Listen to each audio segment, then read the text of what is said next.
Here we are. We've got little over a week until BlizzCon. The countdown has started. This will be our last episode that we record before we go out to the Blizzard Central out there in Anaheim, where we go through and we get to experience all the great happenings. Lack of happenings? I don't know. Something like that. You know, even though there's not going to be any big announcements coming next week at BlizzCon, I think there's still going to be quite a few fun things and some nice little treats that we'll be able to go through and take a look at. But even then, we've got the death of a season, the birth of a new season. We got some number crunching. We got Dread on the episode tonight. We'll be saying hi to him in just a little bit. We've got a lot to go through and talk about and cover. And so, yeah, everyone, welcome to tonight's episode of Westmarch Workshop, episode 127. No sleep till after BlizzCon. Or I guess we could also subtext this one as Westmarch Workshop, episode 127, amateur hours. If that makes sense. For those of you that were hanging out in the pre-show. That's a good... You probably should have saved that title for a future title. We could have, but it's like the subtext, so you can use that in a future episode, right? It's a self-proving title. Yes. And then we can always do, you know, Amateur Hour Part 2, Electric Boogaloo. Or we save the title for our most amateur show yet. Which is almost like every new episode that we do would have to gain that title. Just keep outdoing ourselves. We keep outdoing ourselves with how more amateurish. Is that a word? I need help here. Phrasing? Is phrasing still a thing? Anyways, so of course, here we go. My man with the plan and much better intros than me, Leviathan. Say hi to everybody. Hi to everybody. And of course, joining us here with as the monkey in the middle, the lovely Dread Scythe. As we kind of went through and gave some congrats to last episode, the new site manager at diablo.blizzpro.com. Give a warm welcome.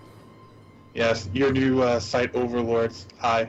Hi, boss. And within a week of being granted that title, I now have these 50 spreadsheets that I have to go through and sign my life away to, and go and cover and stuff like this. It's like, have you read the spreadsheet? Look down here, subsection 3, paragraph 4. Yeah, it's not that bad. I mean, if you would have called me 3-4 years ago, maybe, but not now. There's not enough time in the day to do that nonsense. But yeah. So, how is everybody doing tonight? It's been a little while since we last got together. It seems like 2 weeks is just never enough. Never enough. Wait, never enough time away from each other, or? Well, I'll let you take that one as you want. Right, my imagination's gonna wander on that one for a second. I'm just gonna be sorry to everybody. I got home 20 minutes ago. It's been a long week. Indeed, and it's only halfway done. I guess technically speaking of long weeks too, we're kind of in for one right now because I think all of us are 1 week out from taking that plane ride over to California, sunny Cali. Yep. Okay. Yep. Yeah. It's gonna be a long week, but then again, so short too.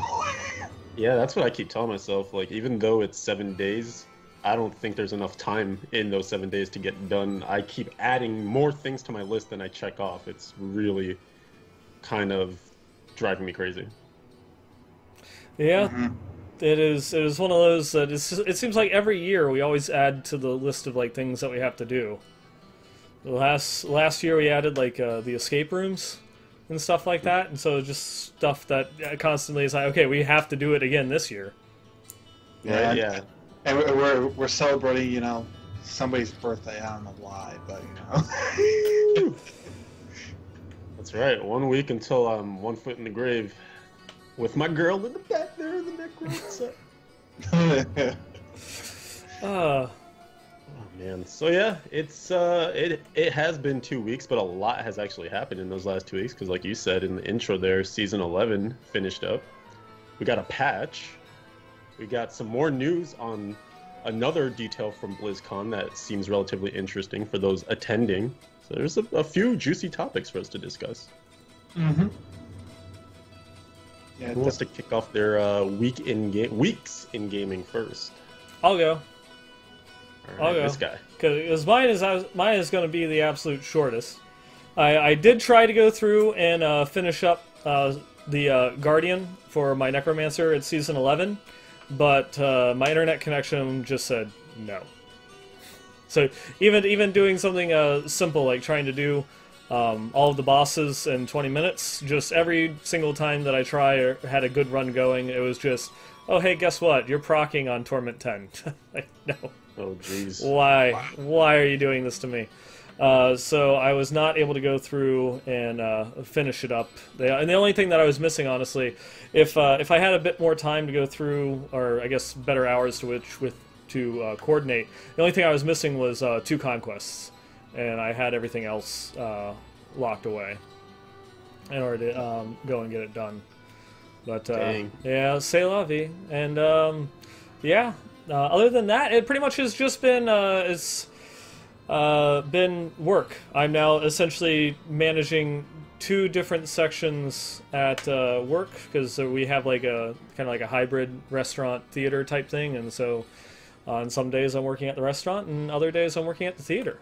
And so yeah, I like I say, it's been a long week. It's been and it will be another week actually until I get my first actual day off.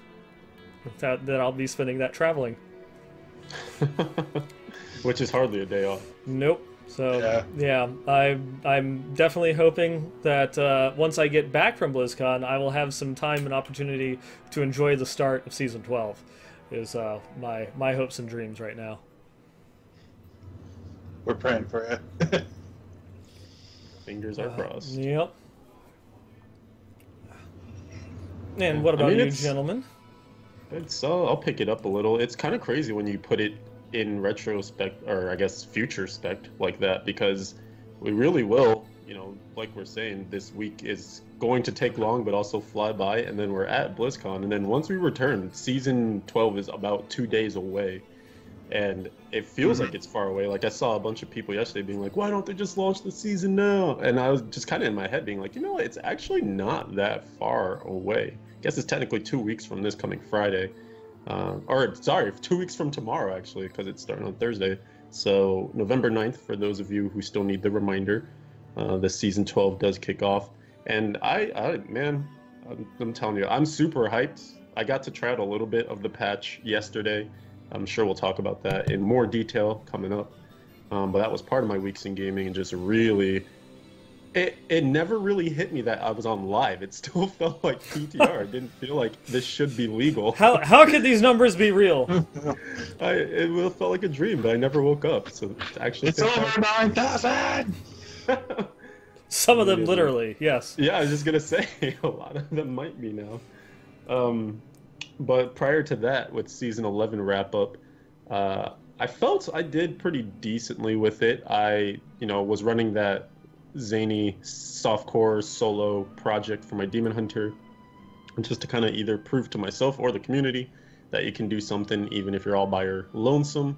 And the results from that were I was able to get up to, I think, Paragon 1250-ish when all was said and done, and then pushed with UE grenades, and then cleared Greater Rift 94 with that, and then I was working on 95s, kind of fishing a little bit, but so I hadn't done a lot of UE grenades, and maybe Dread, you can pick this up when you get your time for the weeks in gaming.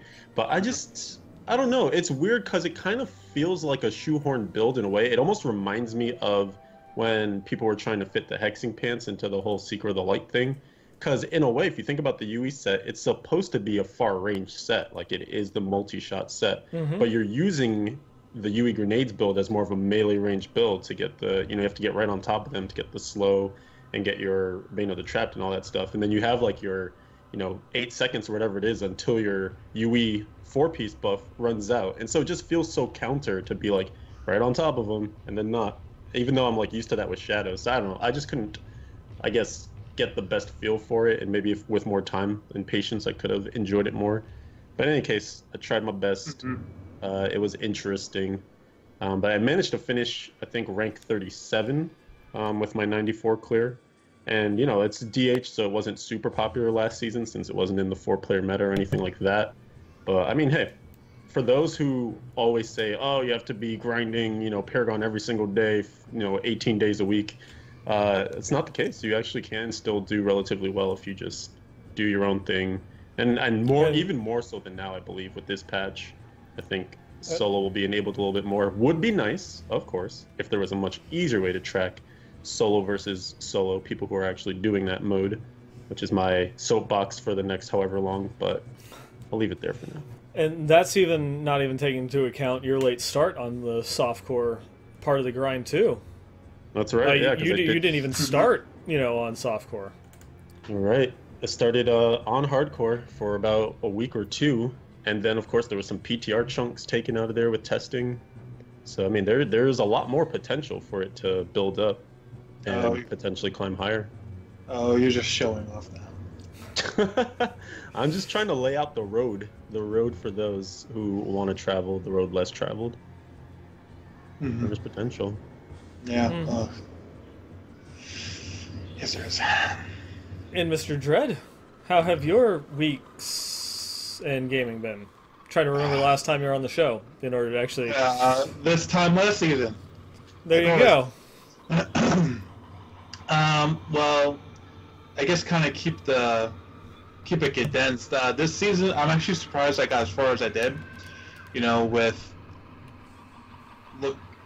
unintentionally looking for a house, then buying a house, and then moving 2 states away, and then packing, and then all that kind of fun stuff, and then moving 2 months after you buy the house because that's how work related. I'm surprised I got as far as I did. Last season, it was Ancient Strong Embracers that eluded me the entire damn season. Shepard will attest to that, because he's the one who gives... Okay, except next season that's coming up. I'm always a little bit deathly afraid of not rolling a class that Shepard's rolling, because that's apparently the only way I get upgrades. Is when I group with him and he gives me like, oh, here's an Ancient Yanks, I have better. Like, oh, thank you. Oh, here's Strong Embracers that you're not getting here. Take it. Thank you, Shepard. I owe you my firstborn or something. But last season it was Strong Embracers. This season it was getting at least an Ancient Holy Point shot. And when I say at least an Ancient, I really mean that. Like, I wasn't even getting like troll physical ones. Like, I would have even taken a cold one, just ran with it. Well, just take any element, doesn't matter. Besides physical, but still, it would have been nice to at least get Ancient with physical to at least know they're out there. But got the Paragon like 923, so that was still respectable for being out so much. Got up to I think an 85 GR. Probably could have done a 90. In fact, I did do a 90 as soon as the season was over, but it was good. I have a mustache tab, so I kind of phoned it in for not completing the seasonal journey. I got the rewards, I'm done. But I don't know, do we want to touch on like the happenings yesterday, or want to save that more for like patch-related conversation? Well, you see the show notes, right? You know that like there's the flow of the notes. I don't just write these for my health. Oh. I did have a chance to look. So. Oh my god. I know. Wow. Even I at least look at the notes. And I know this is horrible because it's continuing the joke that no one reads what you write. But just face palming right now. If my audio sounds muffled, it's because my hand's in front of my face. Anyways, so I'll just tap on what you said before with the UE grenades. Yeah, UE grenades is kind of shoehorny. And I also kind of feel UE grenades has a little bit of minimum range on it. Like, you actually can't really be on top of the guys because the grenades just don't work that well. Like, you almost have to be like that 10-15 yards minimum away from them, and you're trying to manage that with the actual UE defensive buff in keeping out of range. So it is almost very counterintuitive where you're getting somewhat close to do the damage, and then you have to vault back and then lead them back in with the grenades, and then it's almost like a wizard kiting build in a way. It is strange, but like once you get it down, and you know which tile sets are going to be more annoying than not, with the grenades just going over the wall or into a wall and bouncing weird ways. It is a very strong set, and it did get buffed in the patch because of the UE changes and everything like that. So, but other than all that, that's about as much as I got for a week, or weeks, as you say. And I updated the notes just for you, Dread.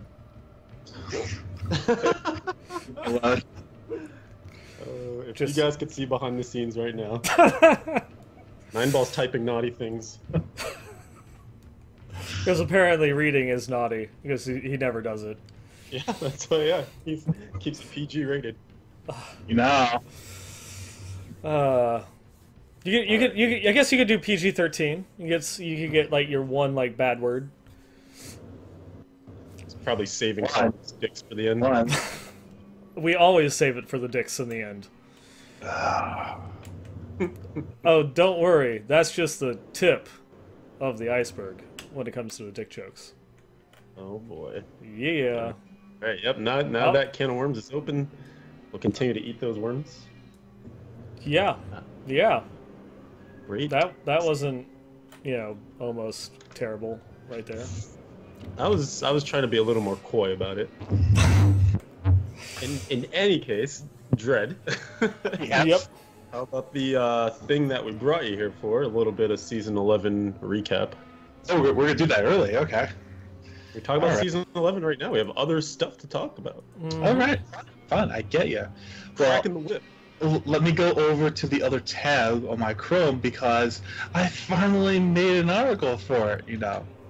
Like 3 seasons later, after starting this project, I made a article. So it's not just seeing weird things on the live stream and then done. So for those who aren't in the know or who are hearing about it for the first time, like Excel sheet, math, what is this nonsense? I think it was around season 7 or 8.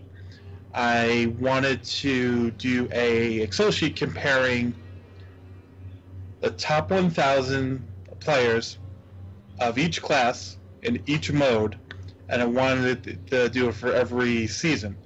Now, luckily enough, copying and pasting from the official Diablo website is a good thing. It still maintains to be a good thing, so I was able to backlog all the way to season 1 and go up to what now is season 11.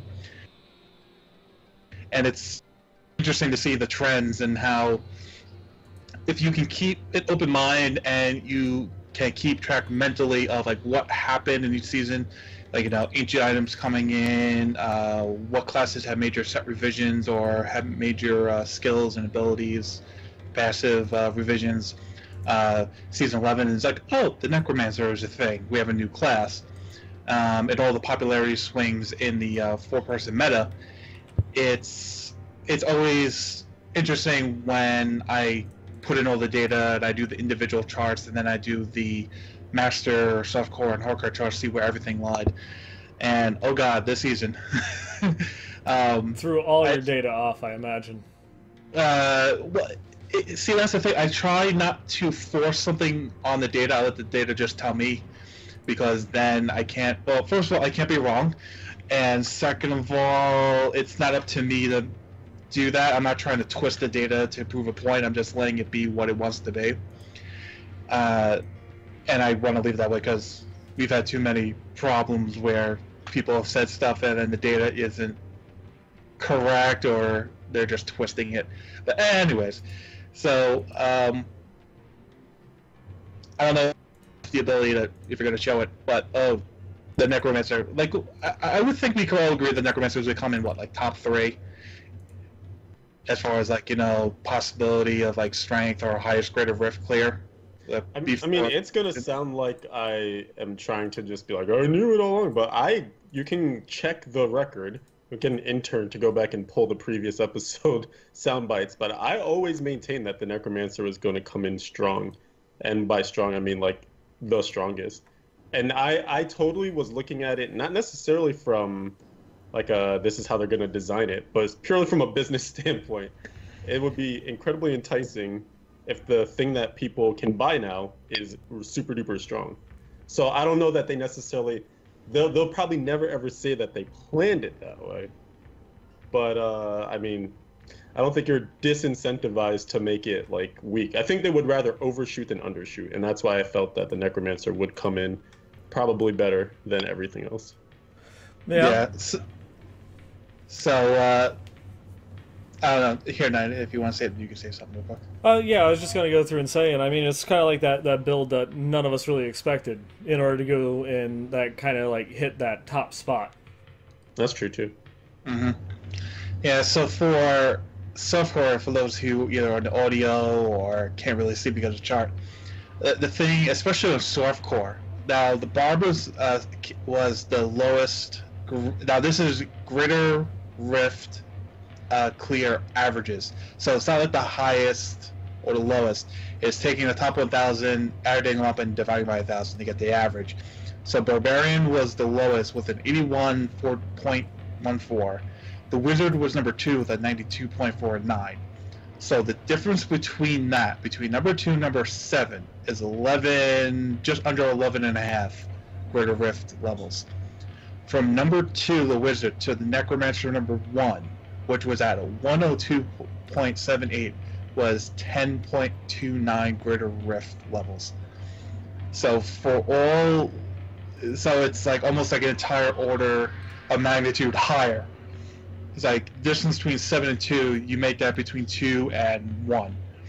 And I was like, yeah, that seems about right. It's strong, and dear God, but it seemed about right. And naturally, on the hardcore side, that stuff tends to get squashed because hardcore, with either characters dying or just the nature of playing a little bit more carefully, or not having more defensive passes or gear versus offensive, tends to shrink everything that softcore has.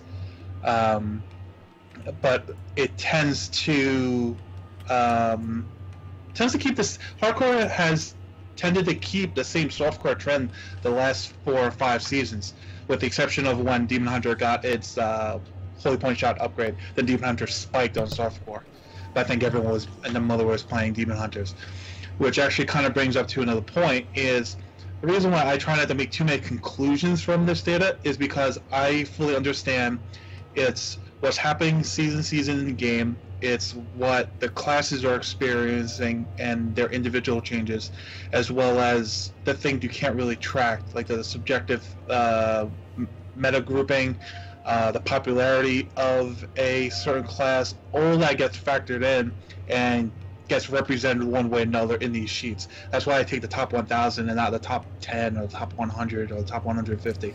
It gives you like the wider spread of information that you can actually go through and see. So you get a better idea what the average is. Because even say taking like the top 100 would probably skew the Necromancer even further out, because you'd have, oh yeah, definitely, just taking some of like the best players, which going through and looking at this season, you had a lot of familiar faces like in those top Necromancer leaderboards that had been in the top leaderboards of other classes, and if they're putting all of their time particularly into one class instead of another, then it's going to kind of like lower the overall representation if you're only looking at a narrower category. Right, yeah, there's almost several, you could call them like waterfall effects in terms of considerations for why things look the way they do. Both thinking about perception, right? So everyone looking at Reddit or forums or wherever people get their news and just always asking the eternal question, which class is best? What's going to push the highest Greater Rift? And if everyone's saying Necromancer is going to be great, Barbarian's the bottom of the barrel, then no one's going to play Barbarian, and therefore with less people pushing their Greater Rifts and stuff, of course the average will be lower, right? And then if everyone's saying Necromancer's the new hotness, even if you consider that the pool of players in the Necromancer could have been smaller than any of the other pools of players, or the pools of other classes being played, just by virtue of not everyone necessarily buying the Necromancer, right? You could still garner the fact that the class is strong. I think that's a takeaway you can definitely take. But also, like you just said, people are going to be far more gung-ho to see what its limits are, because no one has ever seen what the limits are since the first time you get to really test that out, push it up to the top. And so, kind of like also going on a point that, I mean, you kind of mentioned earlier when we first started talking about this, that like the Necromancer just being, you guys did that in unison. That just blew my mind. I'm sorry. I had a point here, and you coordinated that way too well. As they wait for it to come up on stream. Anyways, and for our audio listeners, they both just went to go through and take a drink in unison. It was a beautiful thing. I highly recommend that you go back and check the highlight or the YouTube video on that one if you're on iTunes. Anyways, back on point. It's like a slot machine. Yeah. Anyways, back on point. You know, like we were talking about this on the last episode with the Travis Day article, which we actually have part 2 to talk about later. You know, the Necromancer is, you know, birthed from, you know, all these years of experience, just not just like from launch and Reaper, but, you know, they went through and we saw the Crusader, you know, do a little bit of things. They were a bit hesitant with the Crusader. You know, they didn't give it like the damage reduction that it needed for being kind of like a melee heavy class and such, and so they're a little bit too conservative with it. But they fell into the same trap of having like all of these extra generators and spenders and support skills that were just kind of overlapping with one another. With the Necromancer, they're like, we're just completely cutting out all the clout and putting just these core things in there and making those work, and those work well. And, you know, we just saw a much more streamlined class with you know, just a better design theory backing it up, which of course is going to put it in a very, very good spot. Yeah, I mean, I guess the only other thing I could add, coming from the charts, is like your monks, your barbs, your witch doctors. I don't want to say wizards or supports, even though maybe they're definitely more the damage. But when you look at the data, it's like they're critical for their support. Even Crusaders back in the day, and maybe even with the season coming up, you never know. But those 4 classes tend to do middle of the road or the lowest. So it's really, so when you kind of think about the 4-person meta, and then you look at the graph data, which is just solo, and you kind of look at like, okay, so the monk, the witch doctor, the barbarian, the crusader are kind of group meta only, yet they underperform solo, but they're critical to the group. I guess, to not extrapolate too much, but you kind of see how much GRs and having supports versus DPS has really affected the game over the last probably 2 years or so, with all the changes and how everything is gone, and why they kind of needed to do this patch. I mean, even taking Necromancer as an outliner, because it's just so high to begin with, that something needed to be done, because those classes were just either not being played or they could only be used in support. So I think that's as much of a reason why they needed to do patch 2.61 as it is, to make it make those classes viable on their own terms, solo-wise. Yeah, I think maybe one of the summaries on that is that if you look at the groups, we've been getting better at grouping over the course of the season. I feel like that's pretty much what you just said. And I think as we've learned more about taking advantage of things like health globe generation, things like grouping mobs, and as the devs have continued to challenge us in those respects in either reducing the amount of health globes that certain skills or items can produce, or making, you know, CC reduction and CC diminishing and things like that affect the way that groups work. It's kind of interesting that as those changes come in, the community actually just gets better at figuring out, okay, well, we don't have this mechanic anymore. What can we pull in to still keep groups, you know, as viable as possible? Mm-hmm. And one of the greatest inventions I feel like the community made was actually making the transition from, you know, we just have a pushing spec for 4-mans into we actually just have a straight up speed version of this. So you saw kind of an evolution last season. I guess last season I have to specify now, season 10, with the Tri-Wizard and the Monk for just pure speed farm, with the Lightning Wizards and the monks just pretty much dashing around the whole rift and killing stuff as quickly as possible. Then that evolved in season 11 to the Rathma's Necros and just being able to go through, have a bunch of globes generated and destroy everything. People were doing like 90, 95s, 100s in the 3 to 5 minute range. So you just think about the fact that as players and the community as a whole gets better at kind of really min-maxing. I guess that's honestly the best term. It's a term we should use. It is ARPG based. Min-maxing every aspect of how the season runs. It's only going to become more well-oiled, and you'll see those higher paragons. Next season, it's going to be insane. I'm easily predicting, without bots, that there'll be plenty of players like in the 3,500 paragon range, just because you'll be farming like 110s on speed. Mm-hmm. Yes. Cracked out.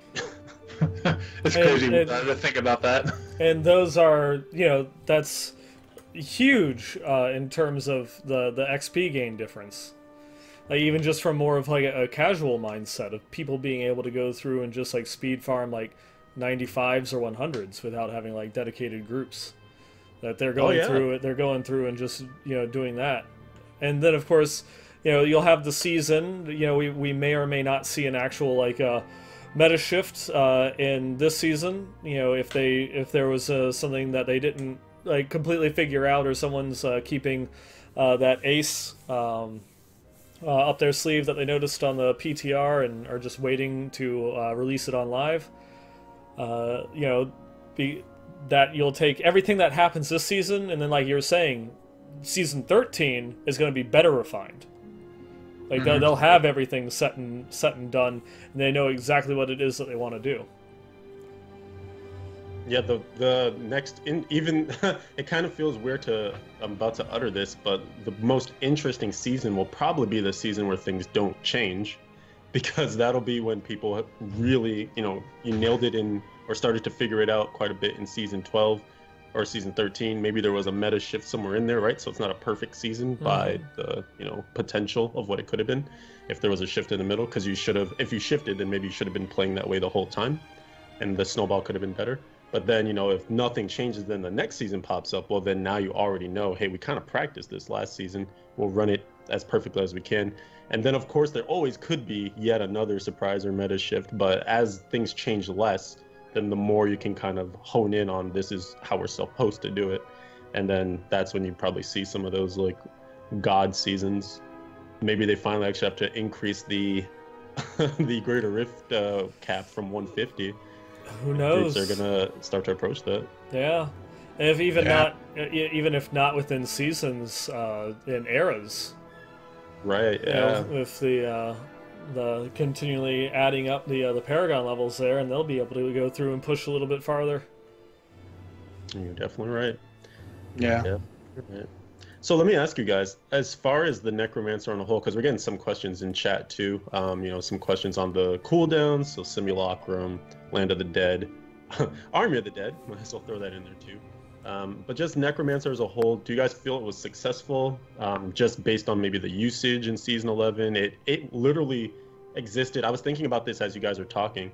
It not only did it exist in every form of the meta, from speeds to 4-player boss killing, and obviously the best solo clears, but also if you look at all the sets, every set, Pestilence, was used in order to do what they needed to do. So you had Rathmas in the speeds, you had Trag'Ouls in the solo and also in the like lower mid-tier boss kills, and then Anarius in the high-tier boss kills. So if I can just go first but minimally speak, I'd say that's probably a pretty damn good success. Seeing 3 out of your 4 sets be very successful and useful in high-level Greater Rifts, seeing the class come into the meta and not be rejected by the players in the community, and seeing it perform adequately with multiple builds, I think it's got to be a checkmark in Blizzard's book. Yeah, definitely. It really goes to show that they learned a lot over the course of the development of Diablo, that when they went and they put their minds to it in order to make a new class and a new round of set items, because even within those particular sets, Of course, at the higher end, there's not as much variation because at that point, you're that little 5% difference in performance between one build and another will make or break you. But when you scale it back down to like your Greater Rift 90s and such, that there's a lot of variation, not just within the sets that are being used, but the builds that those particular sets are being used for. Because each one of them, they had each set was very, open to manipulating in any way that you needed. Yeah, I mean, it really was good. I mean, it was a little shaky there, but the last 2 patches that it got while it's still on the PTR, then the last little sneak tweaks when it went live, I think really solidified all the sets at the time.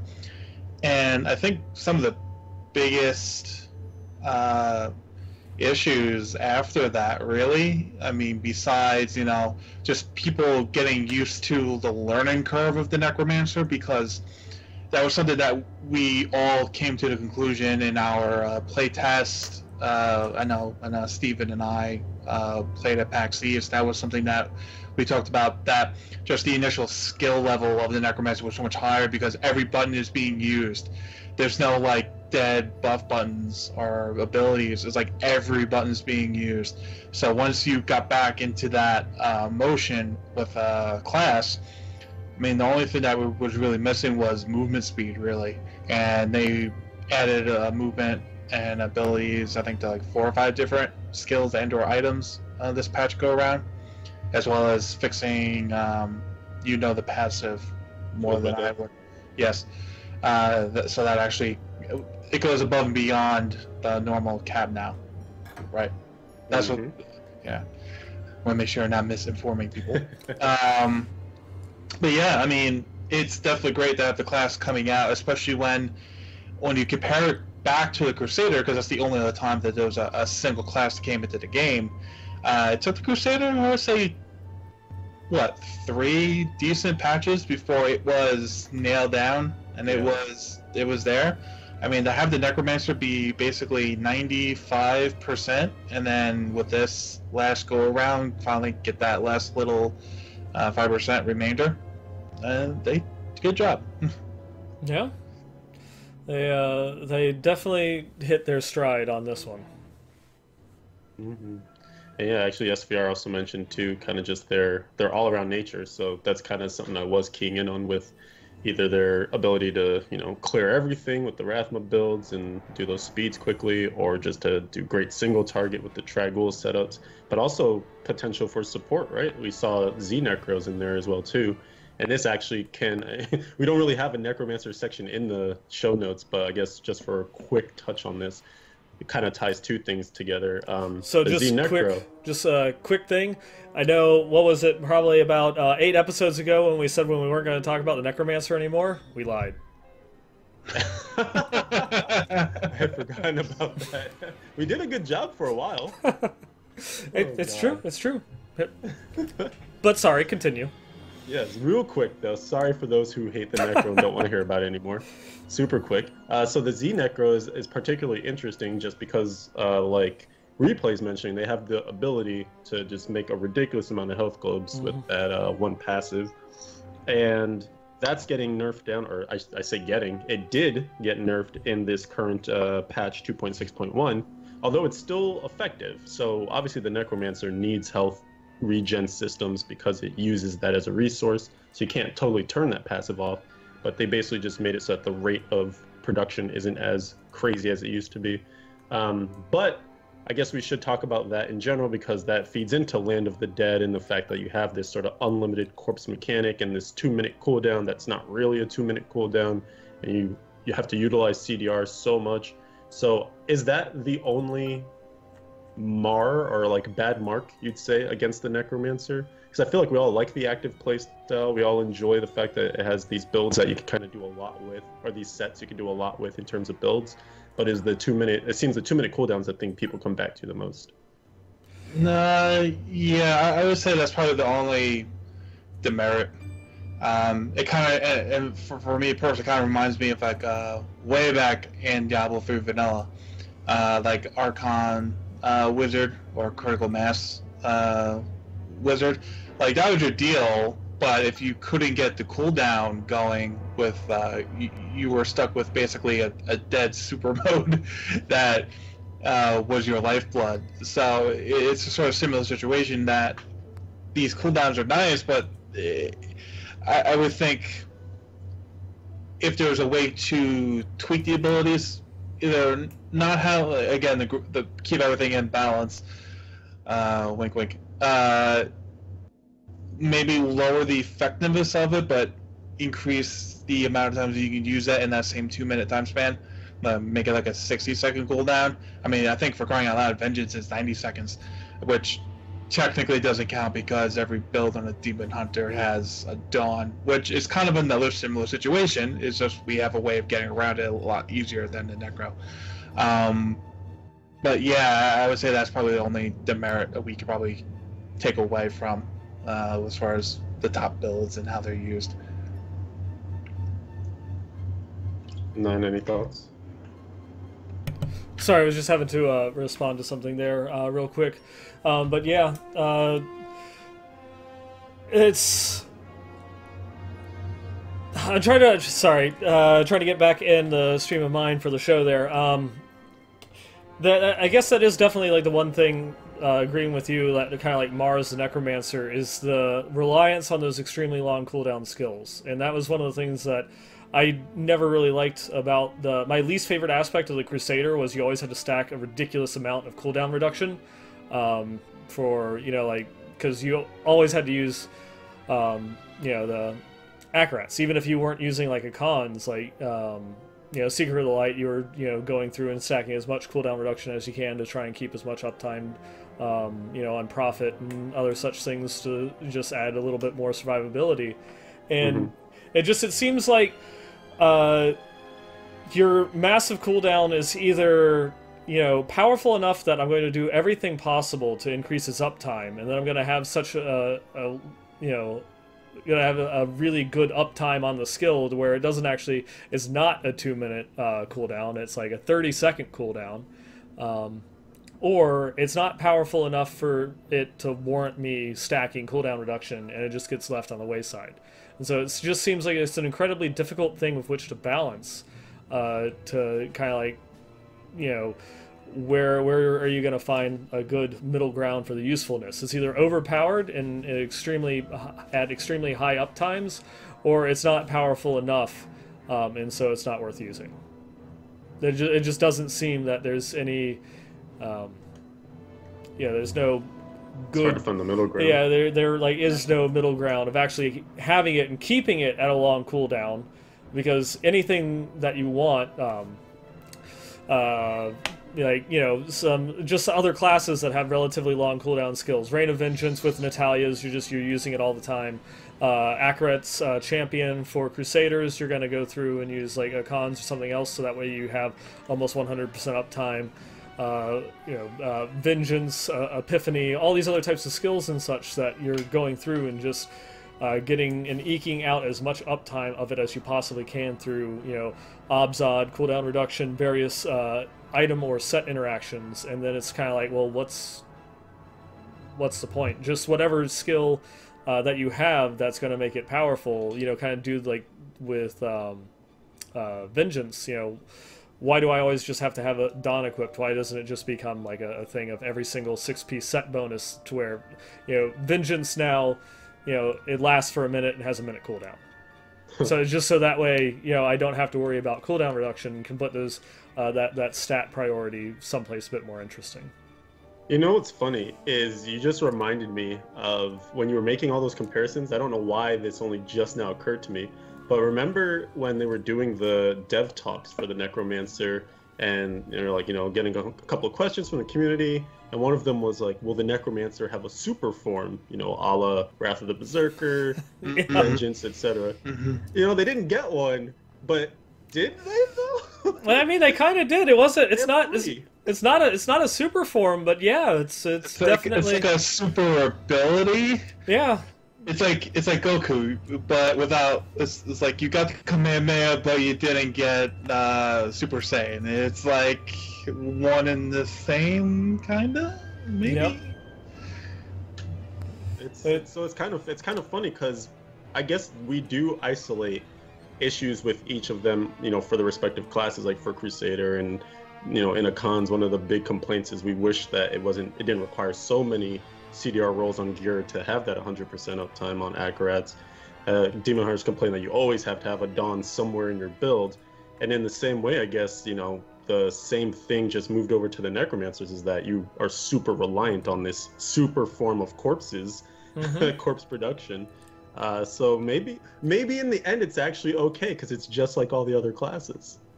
Yeah. Yeah. Though honestly, is I would prefer that it was just I guess it took some other form. But I guess this is going to go all the way back to like early D3 conversations, like going back to like the beta or before. Like, what do you mean there's going to be like a skill that has like a 30-second cooldown? That's just ridiculous with how fast-paced like combat is in an ARPG. That's true. Yeah. Yeah, because I guess that is interesting. I don't know.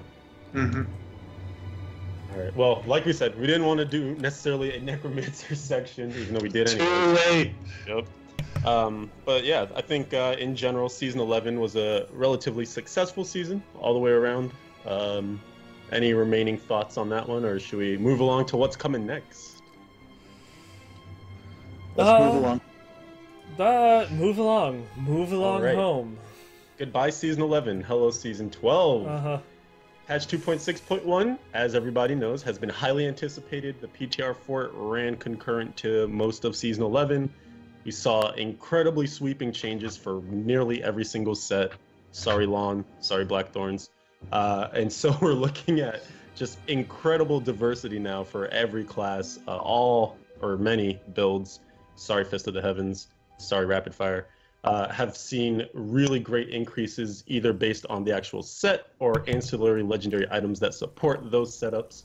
So we're not going to be able to talk about everything tonight. I think we don't want to have an 18-hour show, although some of our listeners may comment on YouTube and say they love it, right? Yep. So yeah. Yep. Just going through. I could definitely understand as we segue as we go through and talk about this. There's people that go through and love the fact that we do like 2-hour podcasts, and then there's other people that hate the fact that we do 2-hour podcasts, talking about not being able to find middle ground. But we will definitely try and keep our episodes to 2 hours and not do those 2.5-hour episodes. No more, no less. Yeah, that one was kind of an outlier just because last episode we had so much community feedback and stuff. And there was some really long ones that we had to get through, but we had a backlog and we had to do it. Yes, so sorry. Not sorry. Yes. But so, yeah, I guess with the fact that there are just so many changes in this patch, I'm thinking we should just hit highlights. So are there any standouts, or we kind of have been talking about it along the way, but now it's real, guys. Now you can do whatever you want as soon as you log in. So have any of you tested stuff yet? And if not, what are you looking forward to jumping on, and what excites you? What have you seen in the community? What have you seen people talking about? Okay, I have not done any testing, unfortunately, just due to time and internet and such, but I am super excited about all of the buffs to Pestilence. Dear God, that if nothing else, that is what I am definitely looking forward to. I need you to do that. I need to see it again. Oh yes, that was by far and away probably my favorite memory for season 11. Is just running around and using that one build with the Pestilence Sage's Death Breath farming build. It's just... That's right. I remember you being super hyped on that. It's so fun. I mean, it was like, you're just sitting there, skipping through the fields while corpses fling themselves at other things and create more corpses. Beautiful. Running around, having a wonderful time. It's the circle of life or death. Life from death. There it is. Just like the passive. Dread. I know you were actually in there. Yeah. In fact, well, I didn't. Unfortunately, I don't have too much wizard gear, so I wasn't able to test Veers or a proper DML setup. Do you mind if I interrupt just one real quick? Sure. Sorry to make a little brief interruption, but we do have an announcement here on the episode. For those of you, again, sorry to those guys on YouTube and watching or listening at home on iTunes, but it seems that we actually have 3 virtual tickets to give away on the show here tonight. Oh. Yes. So, yeah, we'll be going through, and for those of you hanging out, we'll be doing some drawings here towards the end of the episode. Once we get to the community feedback section, we'll be doing some random drawings for anyone that has not yet gotten themselves a BlizzCon 2017 virtual ticket. We'll be going and doing some giveaways, so stay tuned for more information on that one. Yeah. Back to your regularly scheduled Dread Scythe. Well, hold on. I hate to throw a kink in the plans, but is there a contingency on these? Do they have to all be given away tonight, or could we run something on Twitter for those who are not live? That is going to be an answer for Eldorian. So, oh, okay. Yeah. Gotcha. All right, sorry. Didn't mean to interrupt. Go for it. Okay. Thank you. This time with feeling. So, again, the CR was great. It was like coming home. Just Archon, teleport, kill. Ooh, look at that, like 300 stacks. It was really easy, really fun to play, but I know Levi will go into much more detail when he gets to it. Oh man, I was having some real life questioning moments though, when I was like, I'm going to play Wiz, this is going to be awesome. Get on my Demon Hunter. I rolled a pretty good Ancient Yanks and a pretty awesome new Deadman's, and put that on, and I'm like, wait, Levi's playing softcore. That means I can copy his build and not feel like I'm like janked in some kind of weird way because it's hardcore versus softcore. And I'm like, oh god, this is awesome. Oh, this is like set and forget it. This is like the new meta for like Netflix and like chill before it became Netflix and chill. Like, oh dear God, why am I really gonna leave this? Am I really gonna leave this behind? Was there 2 elite packs there? I don't know. They're vaporized. I couldn't tell you. Like you like just kill like so much stuff off screen. By the time you get there, it's like, why are there 10 Death Breaths here? Yeah, it's simply amazing. Shepard, I'm jealous of you because in our group, Shepard's gonna be there, and I'm just gonna be in awe at him going around vaulting using multi-shot. So that's as much as I've actually tested, like patch PTR and stuff like that. But I'm still going Wizard. I'm still holding that torch. I'm keeping the light on. Dude, yeah. So you already preempted my feelings as well, because the Demon Hunter, man. So I started out the testing last night on the Crusader, and it was everything I hoped for and dreamed, because being able to go back to Condemn, all the nostalgia of just sitting there for hours on end in Season 1, which is the world's longest season, just came flooding back, and remembering how much fun it was to just run around and to see people's reactions to it too, because it's so funny that for most of the crowd that's probably around, very few were around when Condemn was actually meta, and they're just like, what is that skill that you're using? How come stuff's dying? I don't understand it. It's just really cool to introduce people to the fact that the Crusader doesn't actually only have to throw hammers at things or do thorny things. Thorny things. But I tested that out, and it was good, although, again, like you mentioned, I was on softcore, and my softcore gear is awful, especially for my Crusader, just because I haven't had a real season with Crusader in a long time. But my Demon Hunter stuff was good, and I transitioned to that quickly. And yeah, it's multi-shot feels amazing. T13, there's like 18 different builds you can do that are all just ridiculously fast and powerful. Curious to take it into Greater Rifts. I didn't get to do that yet. Took Shadows into Greater Rifts and was casually like reading chat and doing like Greater Rift 95s, 97s, 99s, 100. And it was weird because I finished a 101, right? Which, like, by the end of this week won't even be anything to write home about because there'll be plenty of people pushing 110s, which I'll talk about in a second. But after I had done it and I was kind of moving on to thinking about like getting a Yangs now and trying UE, I just kind of stopped for a second. I was like, I just did the highest Greater Rift I've ever done. And like, it was unceremonious. Like back in the day, I would have been like, you weren't even paying attention. Yeah. It's that, and that was kind of that feeling I was telling you about in the beginning of the episode, where it just doesn't feel like this is like supposed to be. It feels like we're waiting for the next adjustment, come out of PTR, and this is actually live now. Yeah, it's like when you completed your 101 in like 10 minutes something. I remember putting in chat like, oh yeah, doing a GR 101 in 10 minutes, like you do. Just silly. So I think it was you, Dread, that was saying it, but for those players that do have solo intentions or for whatever reason just don't end up grouping a lot, this is kind of one of the hallmarks that we were getting at over the course of the PTR and such. Now it's live. You'll be able to get much further than you ever have as just a pure solo player. And so for the first time, many players will be getting high-level augments on their gear and using that as a snowball effect to push into higher greater rifts that they've ever been into, and then it just continues. So I'm really excited for those stories. I hope people, will write in and communicate with us as they start to get to these new personal records. Yeah, it's going to be nutty. Because, just real quick, like in my mind, like level 60 gems are always like where I tend to start thinking about like augmenting. But over the last couple of seasons, it's always been like 80. But going to next season, I'm gonna be thinking too low. Like, am I gonna have to start immediately trying to get like a set of 13 gems up to like 90?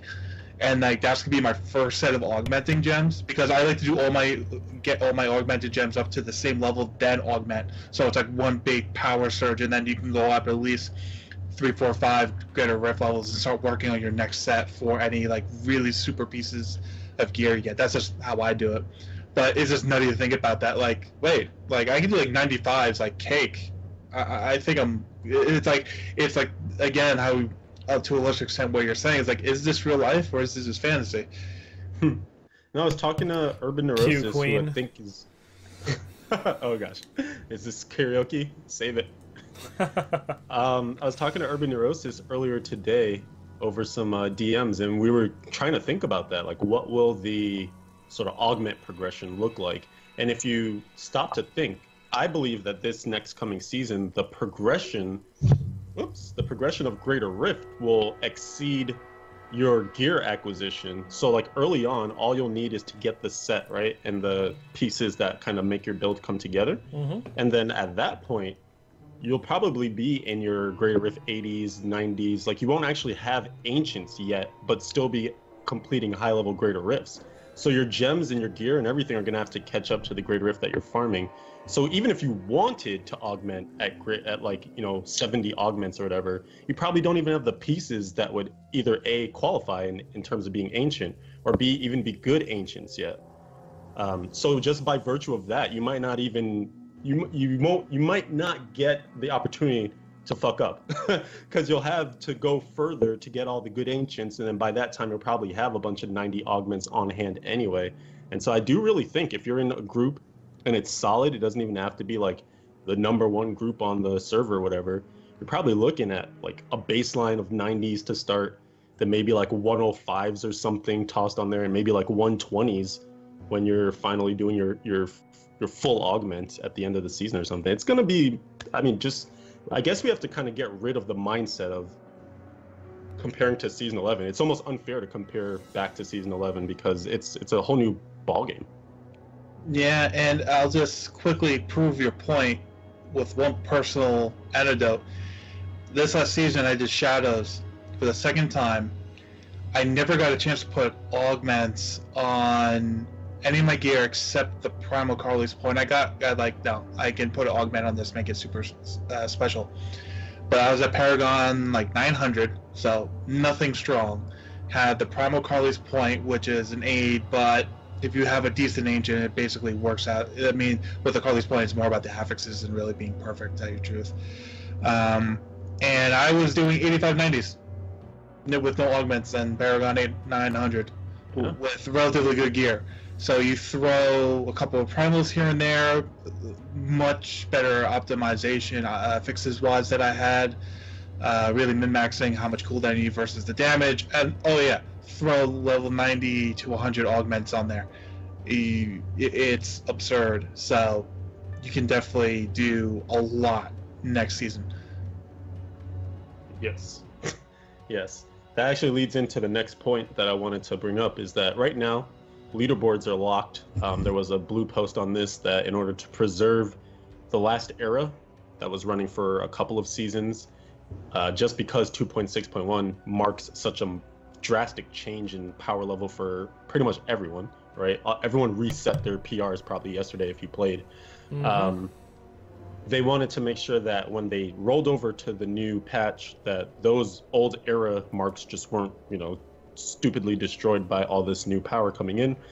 And I guess for whatever reason, they couldn't just line up rolling the new era with the patch, because that would have made the most sense to me in terms of now here's the new patch and a new era at the same time. So instead, the era is set to start the same day that the season starts, but with that gap in time between, you know, we got the patch yesterday, but the new season's not for like 2.5 weeks. There's just this dead time of no greater rifts being able to update the leaderboards. So any marks that you make right now, you know, hold them dear and near as personal best for you. You know what you did. Maybe take a screenshot or a video, but it's not going to appear on a trackable leaderboard. But that it's kind of an interesting time, because now no one really gets to look and see what the leaderboards state they should be playing, right? So everyone's just testing whatever they want. Yeah, I wonder if it has something to do with they're kind of like locking the leaderboards, since I imagine eras work differently from the seasonal leaderboards in that, you know, there's no way to just turn them off. They're either, you know, it's like there's the reset and then they just immediately start back up, and there's no mechanism in the back like seasons where like the season is currently like not playing, and so it reset. And so then the leaderboards are blank because there's nobody on the season to make any changes to those seasonal leaderboards. Whereas in the eras, you know, everyone's playing. And so they would go through and do it. Yeah. And they're going through and they're keeping the period of time locked, you know, so that way any exploits or anything like that that's discovered or manipulated over the next 2 weeks up until, you know, November 9th when the season starts, or November 9th when the season starts, and then everything else is unlocked, the new era starts and all that, that they have time to go and address any of those things without having to do rollbacks or anything related to that. Whatever it's, so there's maybe a little bit of PR reasoning in there. Could be. Yes. Could be a little bit of everything. Right. But I was just going to say, I kind of like this weird not knowing period, because like I was saying, it kind of said kind of a lot. Like I was saying, it feels like it's giving players the opportunity to go and try everything. Don't necessarily just say, oh, there's rank 1. It's someone pushing Blessed Hammer, so let's all funnel into Blessed Hammer. People are going to try icons. People are going to try invokers, because you get to go back and see what your new favorite is doing with its update. But the other side effect is that we kind of now enter this realm of community anecdotal handing down of war stories, right? So if you're looking for what got a great clear or what other players are doing, you might find some Reddit post or some forum post where people are like, hey man, I was experimenting and I finally figured out how to make a con condemn work in like a 110. And so I actually have been kind of scrounging all the different places where people are talking about stuff. In the Crusader forums, for example, on the official Diablo 3 forums, there was a guy, I think in EU, that did a 110 on Condemn. No video though, so it's like pics or it didn't happen, but there was a guy who did a 107, so there's a video of that, so you can kind of get an idea of what people are doing, what they're able to achieve. Zanji, who we know from the community, did a 110 on his Wave of Light Sun Wukong monk, and that was one build that was expected to do well, so it's being proven right there that it is highly capable. And I think we're just going to see more of these sorts of stories and things come out when people can't rely on the leaderboards and they have to rely sort of on each other and go find that info. And I think it might have a profound effect on the start of the season, because without a game plan to look at and model off of, I think you'll probably see people just doing a lot more of what they want. And then once the leaderboards start to fill out, maybe on seasons and such, and people might start the copycat sort of stuff, you know? Yeah, with the numbers and everything going extremely high this season, I wonder if we'll see any type of change in mentality. Obviously there'll always be something that does better, but I wonder if people will be a bit happy just being able to be like, well, shit, I just did Greater Rift 100. Just because that seems like a nice, like, big, great, attainable goal. You're far and away beyond anything that you'll ever need to do within, like, the seasonal journey or anything like that. And if people will just kind of, like, be happy with the level of balance that sits around the fact that, like, everyone can do 100. Sure, this particular class with this particular set can go all the way to, like, 125 solo, and you're stuck at, like, 115, 119 or whatever. But would you be happy with the fact that, well, shit, I can do 100 like it's nothing now? Because that's like ever this. Be happy, Nineball? No, but but I guess it is like one of those, and it's just like going back to like one of my experiences in season 11 back when that so long far ago when I used to stream. I was playing a Rathma build, just going through and pushing some low 80s, and someone was like, why aren't you, or it wasn't low 80s, it was low 70s, I was speed farming, and someone asked, why aren't you playing like the Tragols build? It's like, that isn't for what I'm doing. I'm trying to like, just get some gems up to like the 60s and such, so I can just start prepping. Tragols doesn't. It's like the top build, but it's not for what I'm doing. If people will kind of get maybe a little bit better feel for it. You don't always have to emulate the top build in order to be successful. To be honest, in season 10, right, when I was doing quite a bit of community review and looking at people's builds and stuff, so many times the question I got was, why are you not running Endless Walk set? And we're blazing through GR70s, speed running everywhere. And it's like, you realize in this Rift I haven't stopped moving, right? I would never want a defensive buff up all the time if I'm trying to just have as much offensive power to kill this thing to move through this Rift as fast as possible.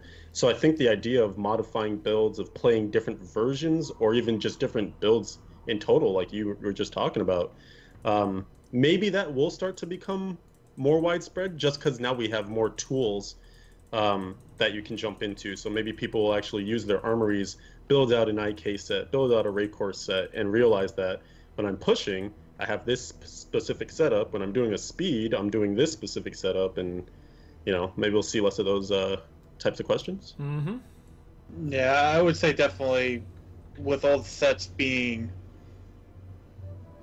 more or less on equal footing to each other and between classes, more or less. Each set really does have its purpose, whether it's like a central set and you can build a couple different builds around it, or if the set is the set and you just kind of get the best gear with it. You can definitely micromanage and have your farming and your pushing and your speed GR versus like your speed farming, like Torment 13 for mats and stuff, and it's all great. I mean, I don't see why people would have a problem. Like, no, you have to get your pushing set, and that's all you would ever play. It's like, like no, but it's the best build. I don't understand why you're not using the best build.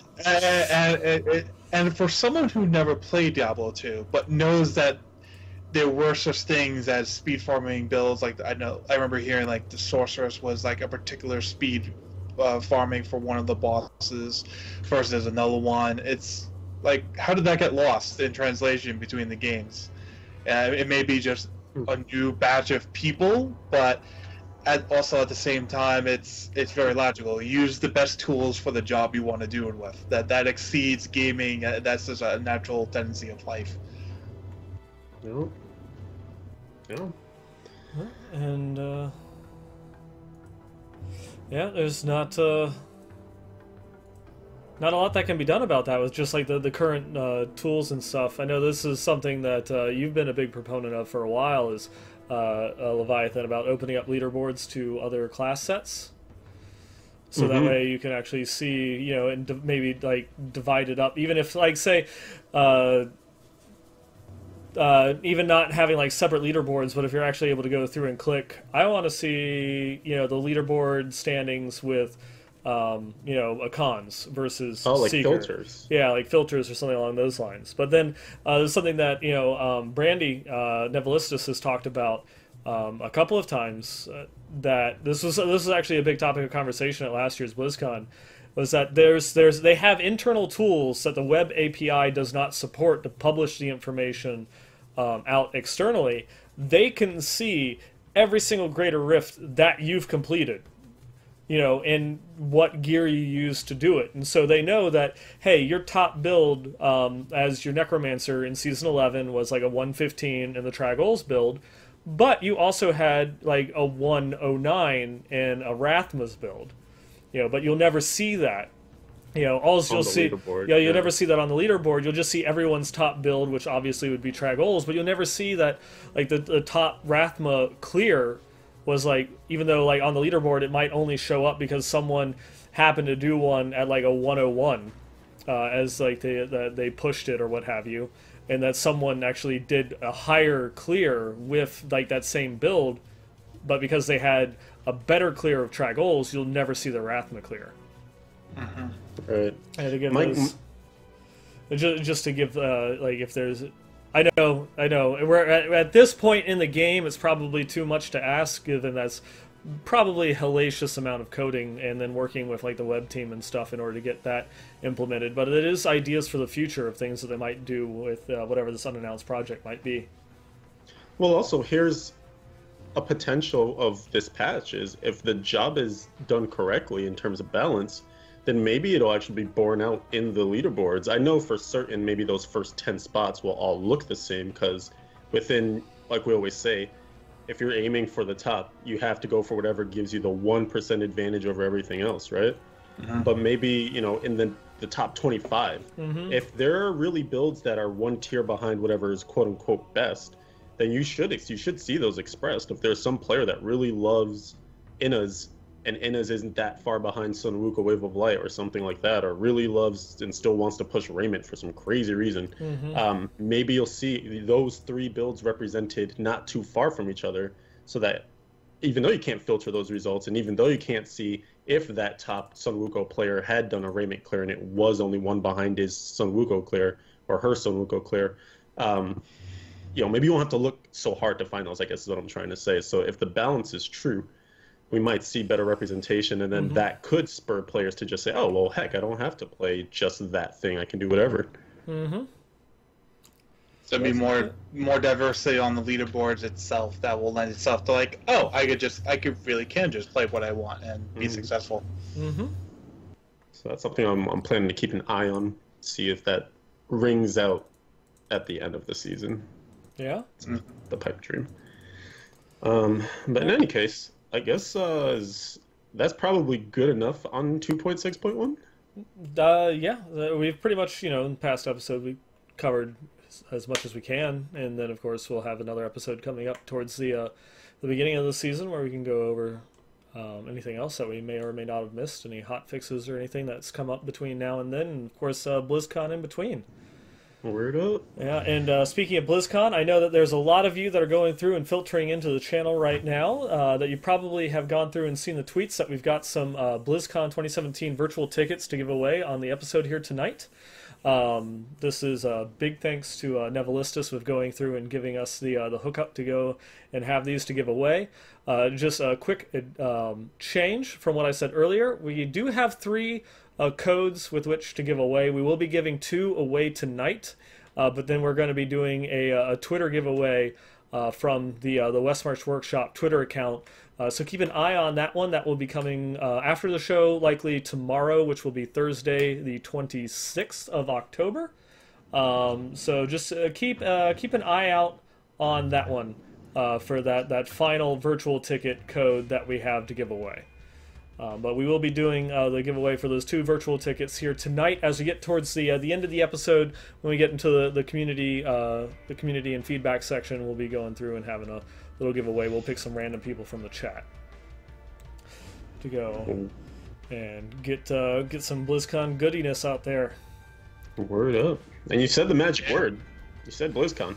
BlizzCon. I feel like we should talk about it. If we say BlizzCon 3 times, will it appear? Certainly worth trying. BlizzCon. BlizzCon. Hashtag BlizzCon. Why did you say hashtag? You ruined it. You ruined it. God. This guy, I swear. Okay, so let's give people the rundown. We've been talking about BlizzCon 2017 for quite some time, since we've been getting a trickle of information for months now. But we kind of have it all, so I think this will be the perfect time before we all head off to California, like we said, next week, to just run through everything that we know, all the things you can expect to see, things you can go and do right now. So let's hit it. So we got, first off the bat, before the BlizzCon itself starts, we'll be having the Con Before the Storm. We'll be going through, and we are part of the kickoff panel that they'll be doing. Now this one, of course, won't be live streamed to my knowledge in any way, shape, or form.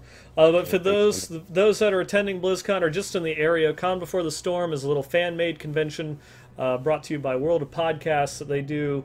They've been doing for quite a good number of years now. That happens the Thursday before the convention, BlizzCon, and it is free to everybody. So if you're just in the area, you can go through, stop by. The Westmarch Workshop is going to be on the kickoff panel. Leviathan going through and repping us up on stage there. So be sure to come by and say hi. We'll be hanging out a little bit before, a little bit afterwards to go through and say hey to any of our fans that will be around and in that area. That's right. It's in the Hilton Anaheim, and November 2nd, 6 p.m. to 7:15 p.m. Nice long panel there to talk about all things BlizzCon, hype it up a little bit for everybody. Yeah, it's actually in its 5th year, and I've gone to it every year. And just remembering how small it was in the beginning, when it was like 300 people, I remember going there. The first year at BlizzCon, when the Shatterskull Salon podcast was there with Antonio and Nevik, and they were talking, compared to how big it was last year. Last year, I think it hit anywhere between 35 to 4,000 people going through this thing over the course of the night. So it has gotten huge. And their meet and greet list is actually really nice this year.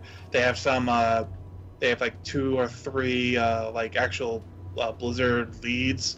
One of them being Taron Gregory, like the cinematic guy over at Blizzard. So definitely, if you can make it over to the Hilton and run up there and just capture our panels, meet with anybody and everybody, because that's how big it seems. It's always a great event, and everyone is super friendly, and it's a great way to spend the Thursday night before the con actually starts.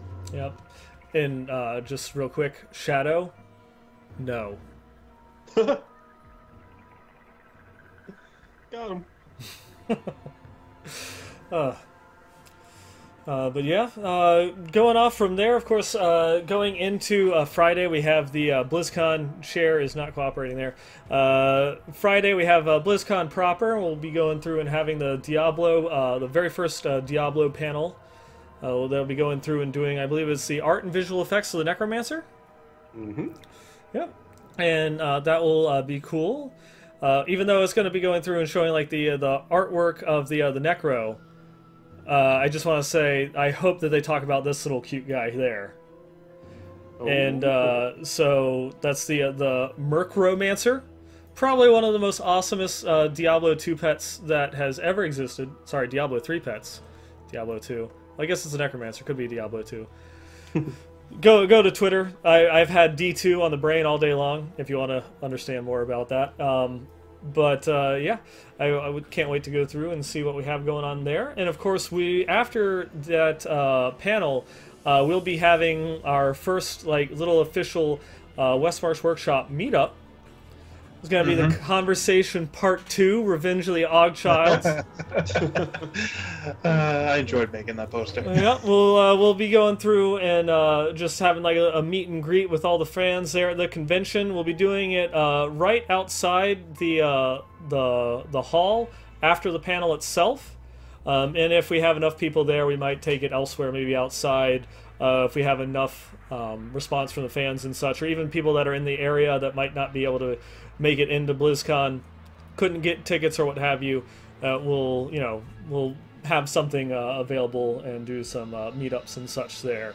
Might have some goodies to go through and give away, depending upon how quickly some people get back to me. We'll have to wait and see on that one. But we've definitely got some stuff planned. We'll have some fun. Yes, indeed. Oh, and for those who were fortunate enough to get one at a BlizzCon or who won them through the show, don't forget your challenge coins. Those may become mighty useful. We'll see how drunk we get. Yeah. Sorry, wait. What? And of course, from the convention floor itself, this is one that we're all kind of interested in. Is like, what is this BlizzCon exclusive demo that is being teased and hinted at these past couple of weeks? We were supposed to actually get kind of like a teaser look at it last night on the episode of Geek and Sundry Game Engine. But then that was one hell of a teaser, just because they showed, like, the Nephilim kind of just loading into New Tristram, and then that was it. And so they didn't even go through and get us show off anything past that. We got like 10 seconds of the demo, and it wasn't anything new. Not even a little bit? Not even a little bit. Well, okay, let me be a little bit more descriptive. Your character started at New Tristram like a fresh level in character. And then they were slowly walking it up to the gates, but then something didn't look right at the gates, and then they like blurred out the front gates area with like BlizzCon exclusive text on it, but they all jumped, so they said it was something different. So that's as much as I got from it when I was watching it yesterday. So, and that's all we know. So there'll be much talking about it after probably day one recap. Yep. I can't wait. I'm excited. I'm super excited for it. Yeah, this was a cool thing that they kind of dropped on us, because we got that messaging quite early on where don't expect any new announcements or stuff coming out of BlizzCon for Diablo, and so we all kind of took that in the chest, took a little hit right there, and soldiered on. But this is something to at least get a little hyped for. I'm just I guess we'll be able to talk about it more once we actually try it, but my brain is already trying to think past it of like, well, what does it mean for going forward? Is it something that they'll introduce into the game as like another monthly event kind of thing? Or but we don't even know what it is yet. Yep. So before I get there, slow myself down. Yeah, I'm sure it's probably going to be like just some like little celebration of Diablo, Easter egg or something for the fans, since they keep touting it as like a BlizzCon exclusive. So who knows?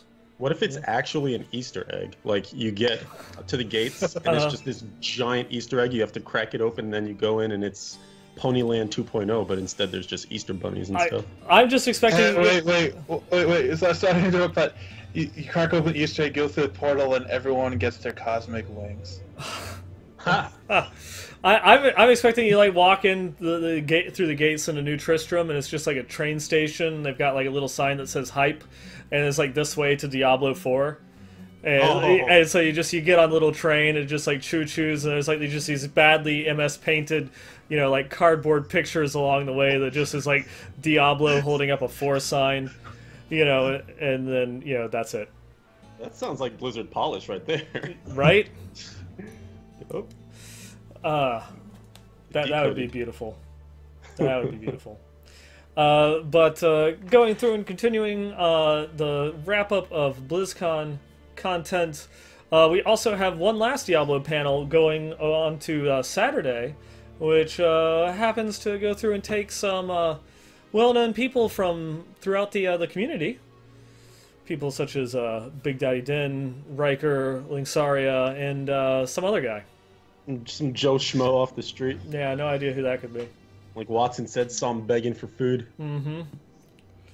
But yeah, man, I am very excited for this community panel thing. We've been talking, that group of people, just getting hyped up ourselves and thinking about all the stuff that we'll talk about on the stage there. And I think it's going to be great for everybody to check out. It's not new announcements, it's nothing like that, but it's just going to be a thing that I think really gels the community, or at least shows the love that we have for the community, but also that the community should have for each other and stuff. So I'm excited to see how it goes. Mm-hmm.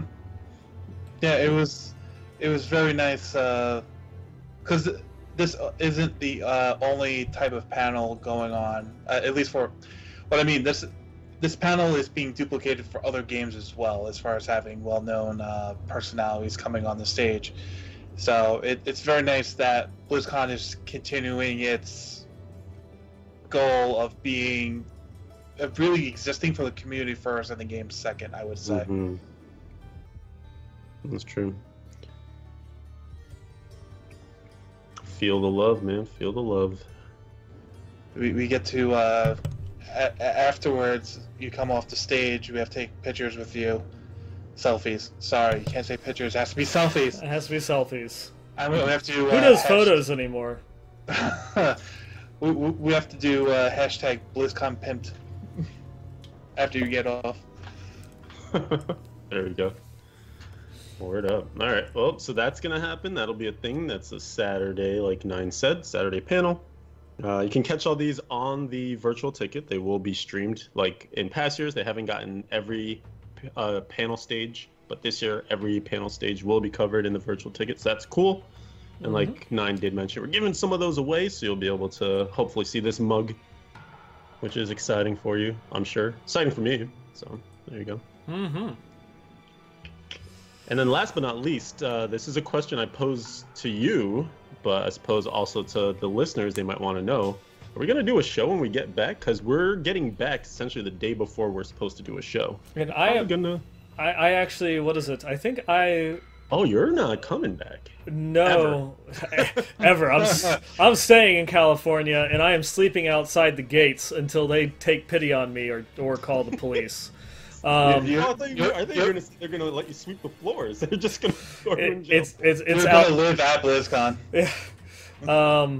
Yeah. I will be coming back that Wednesday, and so I don't know. Plan for a solo show, and maybe I will get home in time. All right. It's like I land with potentially enough time to make it home.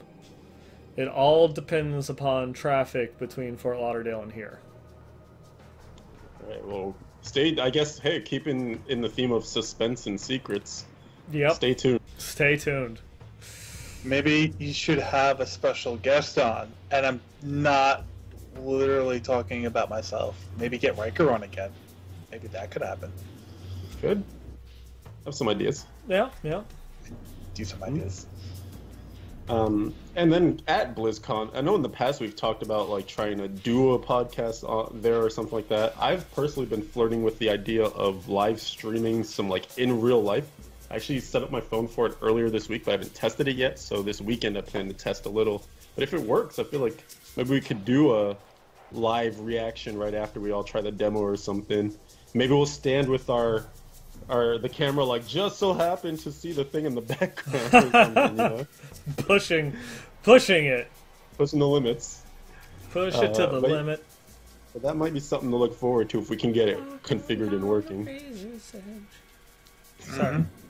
I just want to sing. Maybe, just a little bit. I don't know about you all. This one is definitely not going to be live streamed, but Monday night we're going out for some karaoke. For all those people that ever wanted to hear me sing, well, too bad. He thinks it's not going to be live streamed, but... Oh, the video, the alcohol, the fun times that will be had. It's going to be good. It's going to be good. Just you all wait. I've been practicing my Taylor Swift. It's going to be good. Look what you made him do.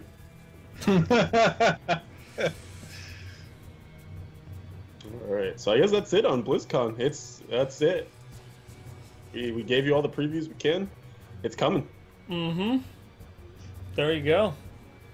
I think before we get into the community feedback section, we got anything else that we want to touch on real quick? I guess we have... quick hit. Yeah, there's Diablo 3. For those of you that might be listening to this podcast, except for those that might have went through and have gotten here from BlizzPro about the virtual ticket giveaways that we're going to be doing here in a little bit. There's Diablo 3 is on sale right now. I believe the Reaper of Souls and Diablo 3 themselves are both on sale for just $10 each, or the Battle Chest is on sale for 20, so it's a 33% off, kind of like the Battle Chest, or 50% off of the standalone expansions. So if you already have D3 and just need Reaper, it's only $10. And then the Necromancer is also on sale from $15 down to $10. This is, of course, in American pricing. I'm not sure about other regions, but I believe it is on sale kind of across the board, except in some areas where it is D3 is free to play.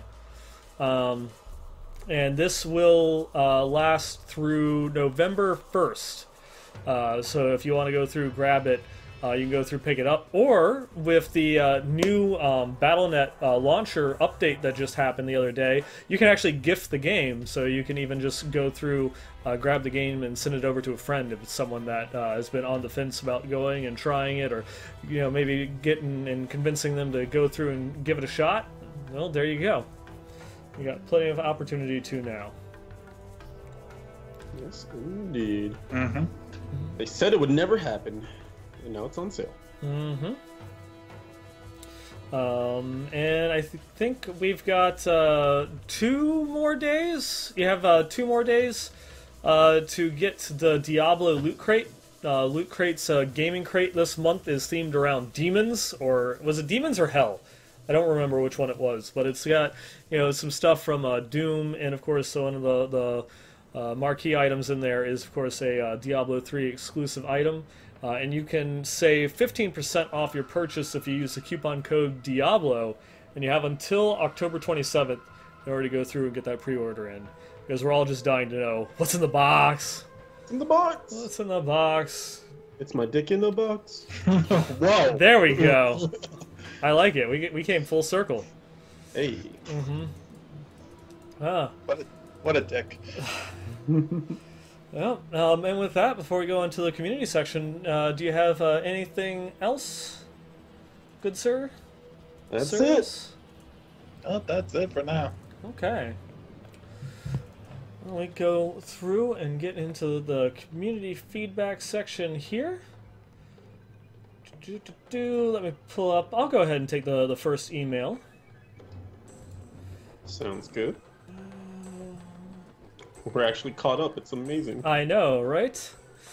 Alright, so this one, we've got another email here from Sergeant Psycho. And it's entitled, You Get a Corpse Lance! Sup, fellas? You get a Corpse Lance, and you get a Corpse Lance, and you get a Corpse Lance! Everybody gets a Corpse Lance! Yes, after only a few days of leveling like I planned earlier, I've caught the Corpse Lance fever. With my leveling gear, I made a level 70 on Torment 6 by the end of the Broken Crown. While leveling with the Skeleton's Golem Blood Nova, I noticed that the pets are much more useful than on the Witch Doctor. That's just my opinion. Even before the Pestilence set, just watching lance after lance fly as hordes of demons climb over the dead bodies of fellow demons like zombies in World War Z. After picking up the Pestilence set, holy shit, it is very, very satisfying. I concur. Looking forward to trying out the Blood version. As for those new zones in Act 4, as I mentioned in Leviathan in-game, it was trippy as fuck, going through from environment to environment without loading. It was pretty cool. Just as a side note, I guess that's one of the things I'm still waiting for as an update, if they were to go through and bring that technology into Greater Rifts. Continuing back on the email. Thinking about what you said about the late-season gearing strategy about Vitality, here's something else to think about.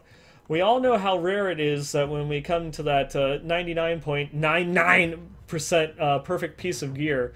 Now, with that rarity in mind, do you play the long game and roll off the main stat right away anyways? Yeah, or are you going to try and take the hit in the short term, but you could just end up with a much better item later on? So if you get like that near perfect item that is just like, this is my in-game gloves, do I just roll off the main stat and keep it in the stash for when I get to that point? Or do you keep the main stat now and re-roll something else just so that way you can use it in the interim to try and get you to the end game? You have to make that decision right away before you ever first enchant it. some more interesting decisions and talking points for your consideration. In that in real life game everyone keeps talking about, it's going to be back in Westmarch. I hope you're right when it comes to the new patch timing. Cha-ching. Hey. I'll be on my short time off, so I'll have some time to enjoy it before heading to South Westmarch next month. May you all have fun at BlizzCon. I'll be starting Iron Wolf School that weekend. Looking forward to the recap and watching the WCS Grand Finals on YouTube. Blasphemy. Your Iron Wolf back home, Sergeant Psycho. And P.S. You get a corpse, please. So yeah, I guess for the question, I mean, I guess it's tough to have it actually happen because, like, we're talking about the rarest of potential gear. But in any time where you might get a piece that's really good early season to the point where you're like, I could actually roll this in a way that would be perfect end game, I think it's worth it because you likely, when you find that, have something that's already in slot to just put that away and save it, and so that you can roll it the right way rather than try to like shoehorn it into what you're doing right now. Because I guess the one consideration is you change it to what works for right now, and then potentially you farm, you know, how many percents faster, and maybe find another piece like it that you can then use, you know, the proper way, if you will, with rolling off main stat and such. But I would say that because it's such a short occurrence, the seasons themselves are technically a short period of time, I would just bank on the fact that you'll never find that again, right? So just save it. Especially if, I mean, that's one of those ones where if it really is going to be like that super rare item, if it rolled everything, or say you got a lucky primal at the beginning, it probably is worth it just to keep. Will it help you out that much to begin with versus just using any other legendary or ancient? I will concur. And there we go. We are in agreement. And, all right. As Leviathan goes through and gets to reading this next email here, anyone that's going to be interested in going and claiming our first ticket giveaway, go ahead and let us know in chat. So just go ahead. I don't know. We need to do something. People need to say something in the chat in order to qualify for the contest. What do we have them say? I would just pick a number between. First you think of a number, then pick a number one between 100, and then if you see it from anyone, then go for that. And if multiple people guess it, then just do like a random.org roll. Oh well, I mean, I have a plugin for doing a giveaway in chat. Oh, well then you can just do a keyword. Yeah, that's what I was saying. We just need a keyword for people to go through. How about there you go. Yeah. Dick. So everyone, if you want to win a virtual ticket for BlizzCon 2017, please in chat now type Dick, and then we'll go ahead and we'll roll for it once Leviathan is done with this email. So mature, you two. I know. Isn't it beautiful? I mean, we're just talking about Uncle Richard. All right. Anyways, this email comes in from Brad. It says, "Sup, fellas. I feel like my Shadows gear is pretty decent, but I can only do a Greater Rift 84. I don't know if I'm just not playing the build correctly, but I feel like I should be able to do some higher clearing Greater Rifts. Any advice would be great. I've attached my battle tag. Thanks in advance, Brad." And so I went and dug up his profile a little bit. I have it here on my screen. And so this is the part where we're doing visual things in audio. But basically, I looked over the builds. All your skills are correct. You've chosen the right actual build. The cube is correct. So all those choices are all correct. The only thing I noticed was that there are a lot of pieces where you could get all resistance. On your chest, on your pants, on your boots, you have a bunch of secondary resistances. So I would try and replace those 3 pieces so that you can roll all resistance there, because that's going to help get your defense up. And then by virtue of not potentially dying as much or not having to worry about repositioning too much, then you'll be able to get better offensive uptime out of your Traveler's Pledge, Compass Rose setup. And then of course, make sure, I guess a play thing would be to make sure that you're activating your strong arm bracers before the element that you're about to use for the COE rotation. So you're using the Lightning Impale, which is my favorite. And that means that right before on fire, you want to vault into whatever elite that you're trying to kill, and that will debuff it so that the strong arms bracers works, and it's for a 6-second duration, so it should be active for the entirety of the 4 seconds of the COE on lightning, and then just nuke it down as much as you can with impale. So it's a timing thing because you do want to be standing still by the time that the fire comes up, so you're getting as much endless walk up time as possible. But your gear is solid. I think it's more just going to come down to practice. I'm sure now you've probably passed an 84 since the patch came up, and this set is much better, and you probably upgraded your Carlays. You actually had a really good Carlays previously. But yeah, I would say to just work on the playstyle. You could continue to improve some gear, like you could get a better compass rose, of course. That's always a tough one. Your helm, instead of Dex Vit crit, you can go for potentially a Dex Impale crit. And then on your Holy Point shot, you could get impale damage instead of vitality there. So just a few things to think about. And then on your Chain of Shadows, I noticed there's an armor roll. And armor is not that great for the armor classes, the strength and dex classes. Instead of that, you'd probably want to see something like a Dex Vit All Res Life Percent on your belt. Those are the standard defensive rolls. And yeah, so things to think about. All right. And so I hope everyone got the dicks out of their system. That it's in chat now. So we'll go ahead and we'll go ahead and roll. I love this show. That'd be a better way to say that. No, there is no better way of saying it like that. Okay. Yep. All right. And the winner is, oh my goodness, long time. Wow, viewer. Look at there. All right, well, Watson 22B, thank you very much for that. We'll go ahead and I'll message you here in a little bit. Congratulations. Yep. Already go and get that out. Fan of the show for quite some time. That it is. And I'll go through and reset this one here in just a little bit. And sorry, Watson, you won't be able to win twice, but we'll be doing the next giveaway in a little bit. I'll message you. Watson, I'll go ahead and message you after the show with the code, so just hang tight, hang tight. All right, but as we go through, we're going to hit the next email. This one comes in from Togeznut, which I actually said his name correctly. Wow, you nailed it. Right?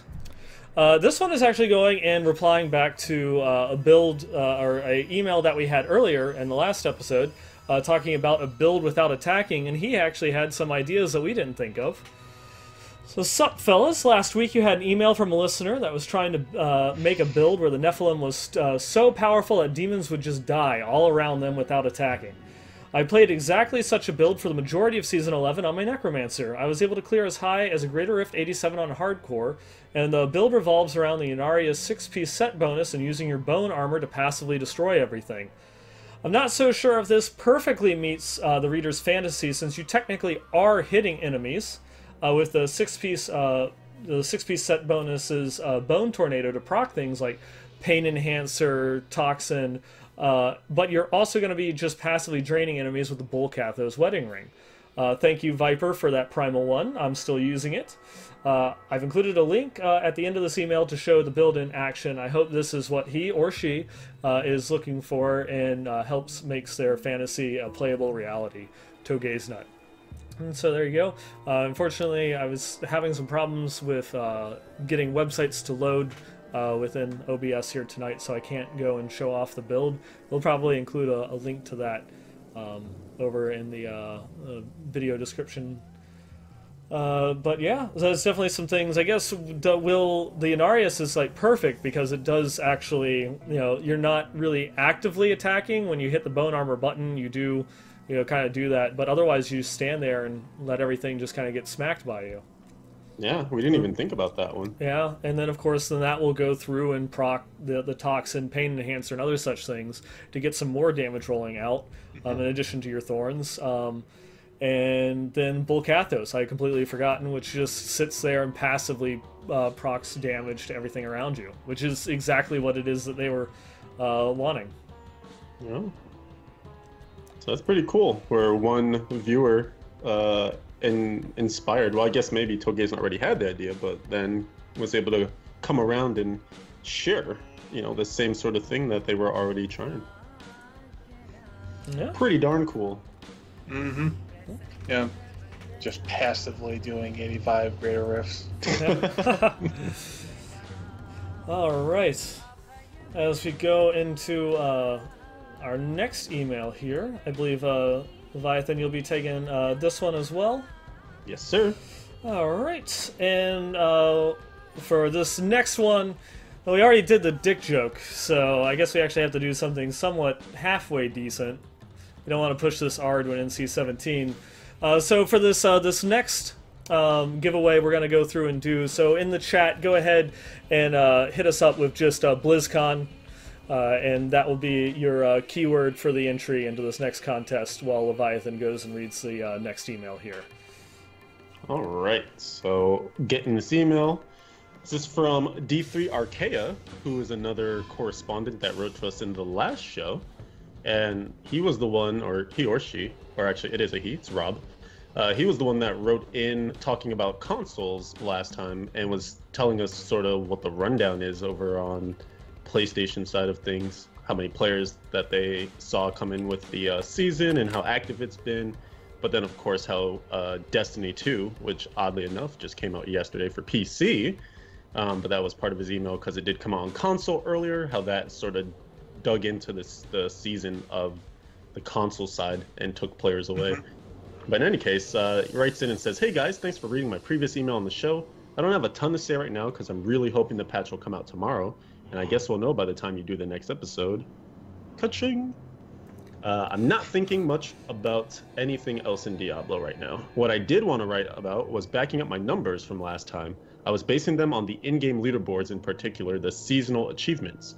As you can see in the image that I've attached, the lowest ranked person on my friends list for each of the seasons 10 and 11 has 10 points. I believe that's a minimum score that you can get, so they should be near the bottom of the list. As you can see, there's more than 320,000 players for season 10 and more than 360,000 for season 11. I'll write more later, probably after the next show. Thanks, D3 Archaea." And he did supply 2 screenshots, one that was looking at the season challenges, is what it's called, the leaderboard for this, which I'm guessing is close to what we have for our seasonal achievements on PC. And so this is something I also want to know. Maybe D3RK, if you can write us back.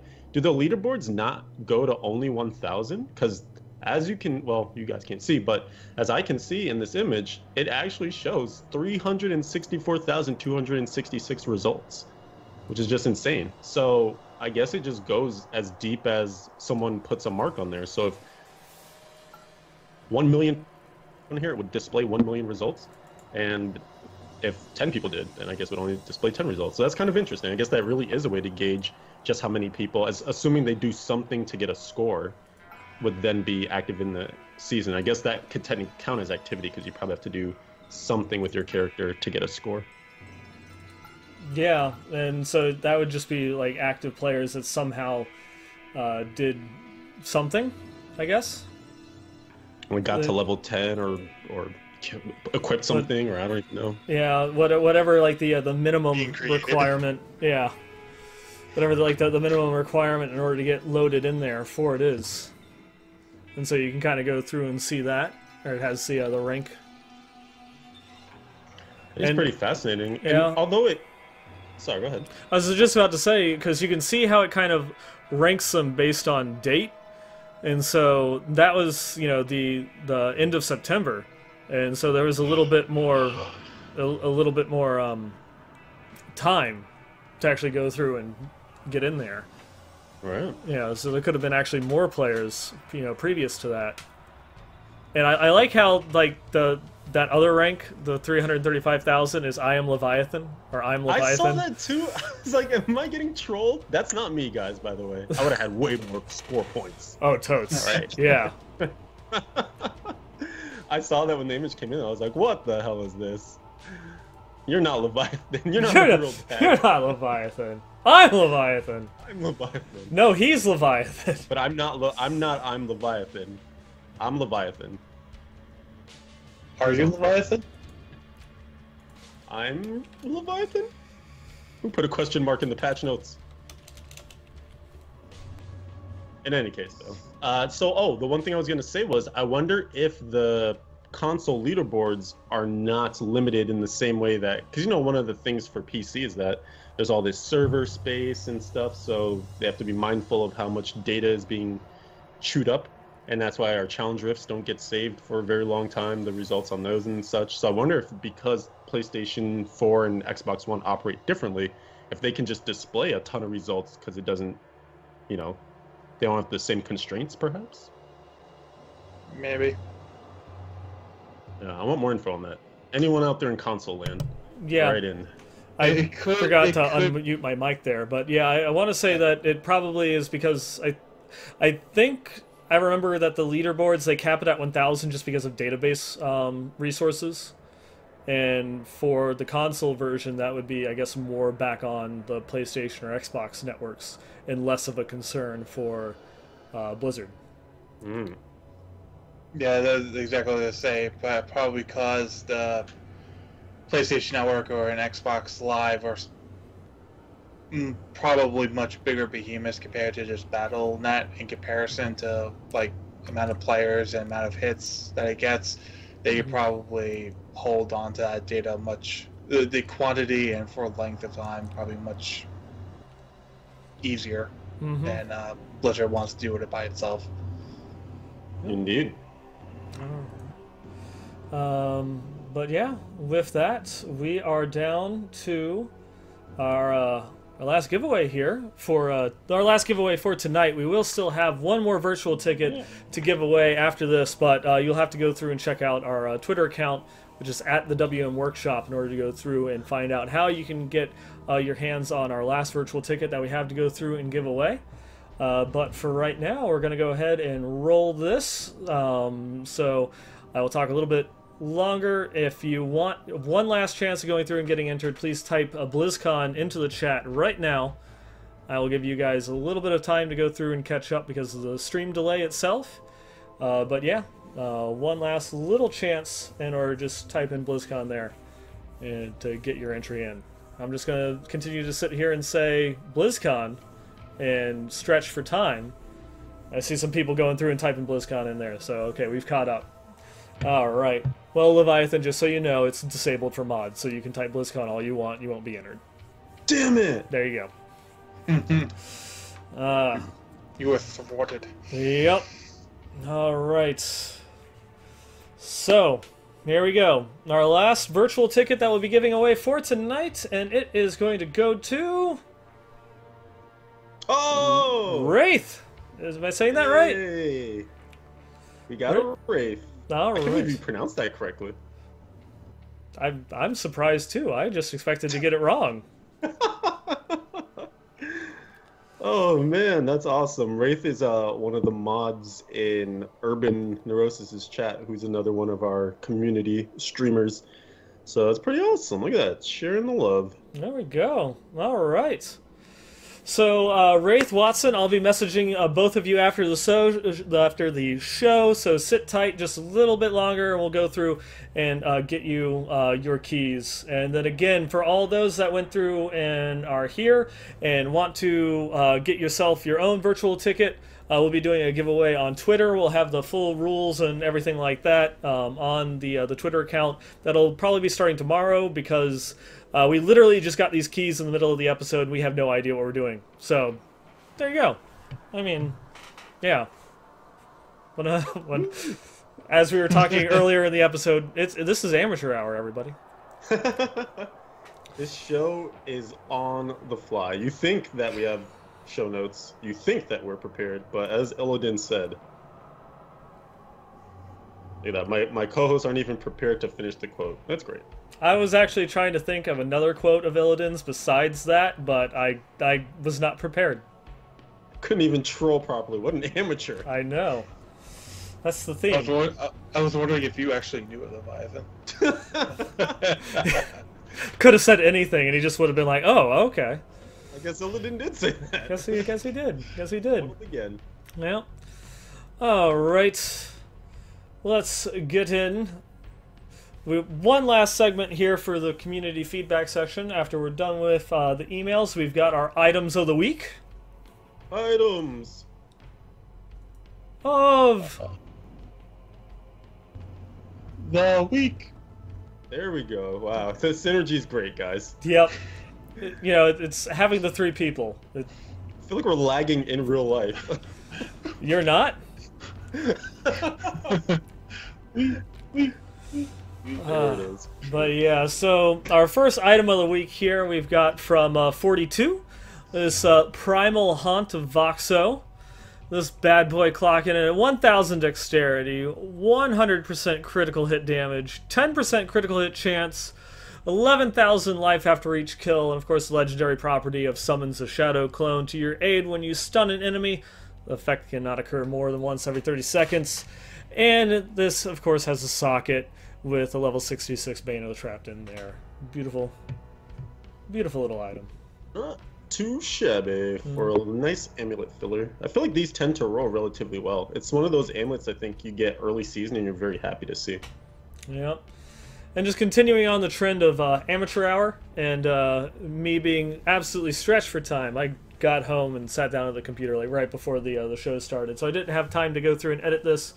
We have Shepard went through and hit us up on the Twitter account with these lovely primal foundations of the earth, with these boots going through and kicking it at 650 strength, 650 vitality, 12% movement speed, increases ancient spear damage by 15%, and the secondary properties of 35% extra gold from monsters, and monster kills grant 260 experience.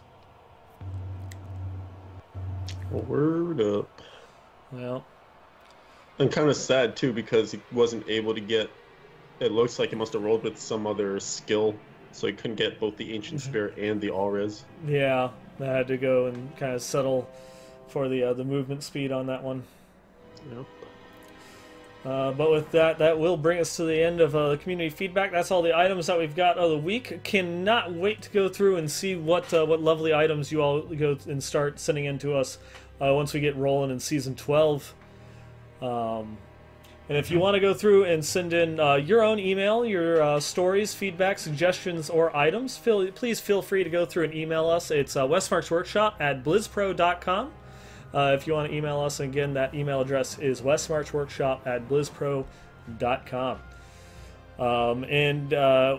Unless you guys have anything else to add in, I'm just going to go ahead and start hitting up the outro. Go forth and outro.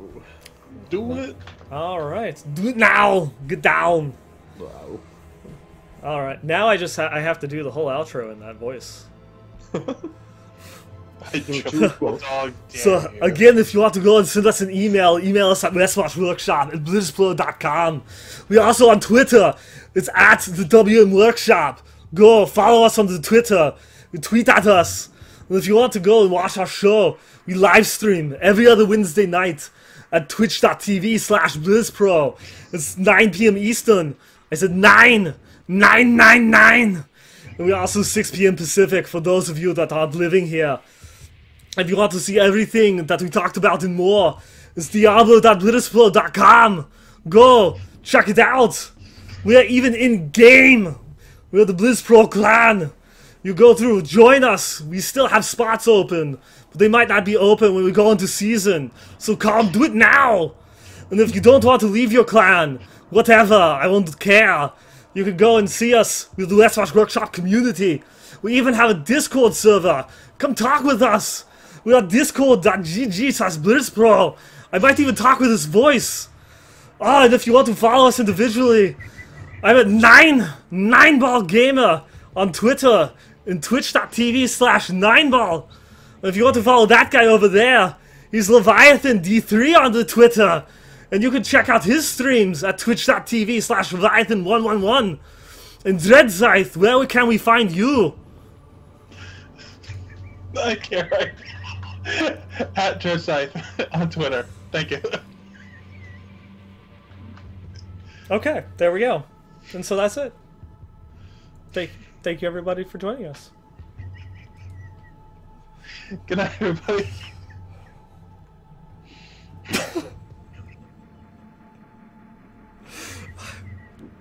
Good night.